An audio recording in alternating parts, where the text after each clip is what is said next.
Жалал-Абад шаарында заманбап Plaza соода борбору ачылды. Бүгүн аталган соода борборунун ачылуу аз эмес салтанаттуу белгиленип, өз кардарларына эшигин ачты. Ага облустук жетекчилер, кала мэри Мураталы Тагаев, шаардык кеңештин депутаттары, тургундар жана коноктор катышты. Ачылуу аземинде сөз сүйлөгөн кала башчысы Мураталы Тагаев өлкөнүн 3-чү борбору аталган Жалал-Абад шаарында да кардарларды тейлөө үчүн заманбап соода борборунун ачылышы чоң жетишкендик экенин билдирди.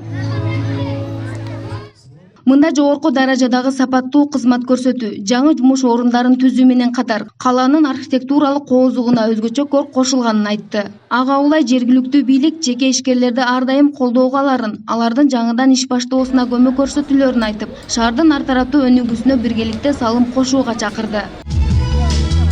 Ачылуу салтанаты кызыктыруучу оюндар, концерттик программалар менен орун алып, Кыргыз Республикасынын эмгек сиңирген артисти Мирбек Атабеков жана бир катар эстрада жылдыздарынын коштоосуна алынды. Шаардын борборундагы Plaza соода борборунун ишке кирүүсү менен 50дөн ашык жаңы жумуш орундары түзүлдү.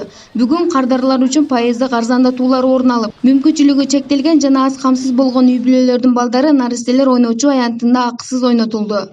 Ишкерлерге эң негизгиси жергиликтүү бийлик шарт түзүп бергенге биз милдеттүүбүз.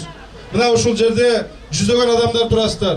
Эгерде кимдир бирөөнүн дагы мен бир өзгөчө оюн бар эле шаарга десеңиздер, биз жергиликтүү бийлик сиздерди колдогонго дайым даярбыз. Биз ушул көңүл ачуучу жай менен соода борборун бириктирип, ошо бир кылып ачканыбыз ача турган максатта болчук. Мына бүгүнкү күндө ачып атабыз. Мына азыркы көрүп атсаңыздар, бул биздин жаш балдар ойночу жайы.